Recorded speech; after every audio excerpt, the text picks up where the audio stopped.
Screen வந்துக்குதா?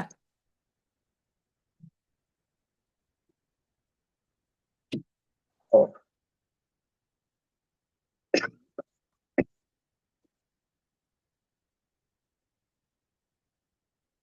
Silent இல்ல. கடைசியாக நாங்க என்ன படிச்சுக்கணும், என்னென்ன தலைப்புகள் படிச்சு முடிச்சுக்கிறோம்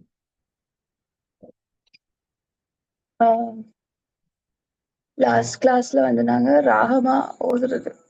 பத்தி படிச்சோம். இப்போ நல்ல இப்போ அதுக்கு முன்னாடியே ரெண்டு தலை படிச்சுக்கிறோம். ஒன்று வசனத்துல இறுதியில எப்படி ஓதுறது தொடர்பா நான் படிச்சுப்போம். அடுத்தது நீட்டி ஓதுறது மத்துடைய எழுத்துக்கு மத்துல. ஓகே, நீட்டி ஓதுற விஷயங்களை பத்தி படிச்சுப்போம். வசனத்துல இறுதி தொடர்பான விஷயம் படிச்சுக்கிறோம். ம், அன்றைக்கு எங்கள்ட எழுத்துக்களுடைய பகுதிக்கு நாங்கள் மூவ் ஆகிறோம்.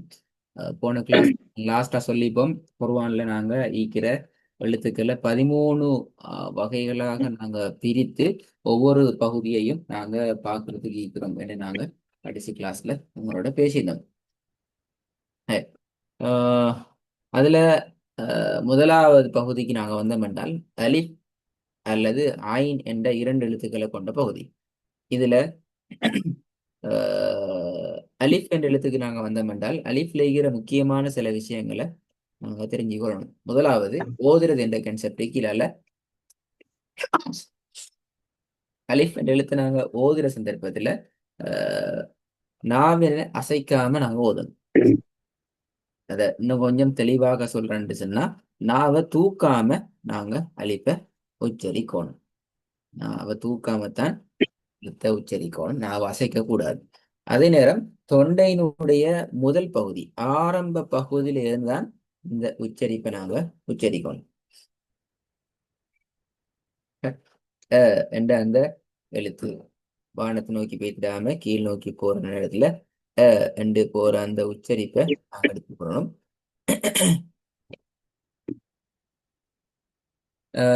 அதே நேரம் அஹ், சத்தம் கீழ் நோக்கி சரிவாக வரணும். ஆ என்று உச்சரிக்கிறது முற்றுமுழுதாக நாங்க தவிர்ந்து வரணும். ஆ அல்ல அ என்று கீழ் நோக்கியதாக அது வரணும். அடுத்த முக்கியமான விஷயம், அலிஃபுக்கு முன்னால ஒரு எழுத்து வருமாக இருந்தால் ஓதுகின்ற சந்தர்ப்பத்துல ஃபத்ஹத்துன் கஸ்ரத்துன் லம்மத்துன் இப்படி வர நேரத்துல அ இ உ என்று வருகின்ற சந்தர்ப்பத்துல அதுக்கு முன்னால ஏதாவது வேறு எழுத்துக்கள் வருகின்ற சந்தர்ப்பத்துல அந்த எழுத்துக்கள்ல இருந்து அலிஃப் என்ற எழுத்தை முழுமையாக தலைமைப்படுத்தி வேறுபடுத்தி தான் நாங்கள் அந்த எழுத்தை உச்சரிக்கணும். இதுதான் அதில் உள்ள முக்கியமான விஷயம். Right? நான் சில விஷயங்களை ஓதுற சந்தர்ப்பத்தில் நாங்கள் பார்த்து கொள்ளையிலும் இந்த ரெண்டு வசனத்தையும் கொஞ்சம் போதுங்களே பாவம் ப்ராக்டிஸ் பண்ணி பாவம்.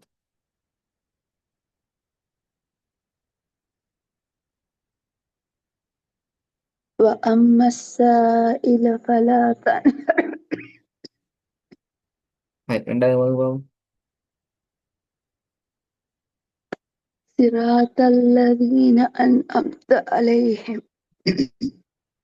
இதுல உள்ள முக்கியமான ரெண்டு விஷயங்களை நான் இந்த இடத்துல டிஸ்கஸ் பண்ணோம். அது இன்ஷால்லா நீங்க உங்களோட நோய்கள் குணமானதுக்கு பின்னால அதை நீங்க செல்ஃபா ப்ராக்டிஸ் பண்ணி பார்த்துக்கோங்க. நாங்கள் இன்ஷால்லா கிளாஸ்ல அதை தொடர்ந்து கண்டினியூ பண்ணுவோம். அதுல சீன்ல இருக்கிறது மத்தினுடைய அடையாளம். அப்ப அந்த இடத்துல நாங்க கட்டாயமாக 3 செகண்ட் என்றது வரைக்கும் நாங்க கட்டாயம் நீட்ட வேணும். Right? وَأَمَّا السَّائِلَ فَلَا تَنْهَرْ அந்த அளவுக்கு நீட்டி எடுக்கிற நேரத்துல தான் அந்த உச்சரிப்பு சரியாக வரும். அதே நேரம் அடுத்த எஸ் அதுல பாருங்க இல என்ற எழுத்துல சீனனாக நீட்டினா மாத்திரம் போதாது.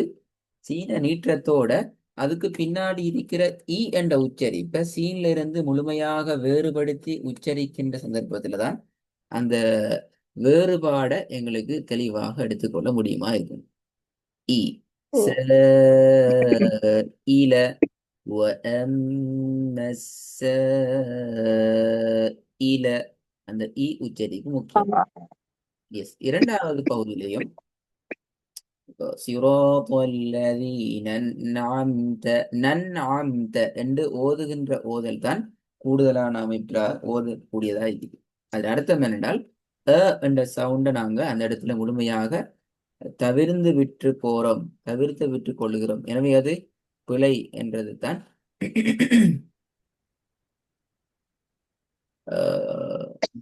அதுல சொல்ற மெசேஜ். அப்ப அதுல நாங்க என்ன செய்யணும் என்றால் சவுண்டை நாங்க கட்டாயம் மிக தெளிவாக வெளிப்படுத்தி எடுத்து ஓதுறது முக்கியமான விஷயம். وَأَمَّا السَّائِلَ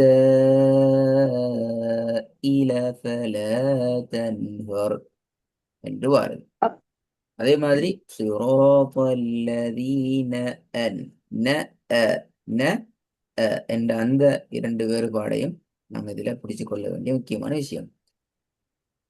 சரி, நான் அந்த வகையில எந்த வசனங்கள்ல தாரேன் இன்ஷா அல்லாஹ். இதுல இன்னொரு முக்கியமான விஷயத்த சரி ஓகே நீங்க அதை ப்ராக்டிஸ் பண்ணிட்டு வாங்கோ. டைம் இந்த 7 மாணவங்களோட இந்த சிச்சுவேஷன் கிளியர் ஆனதுக்கு பின்னால ஓதி அனுப்புங்க. அதுல சில விஷயங்களை நாங்க டிஸ்கஸ் பண்ணுவோம் இன்ஷா அல்லாஹ்.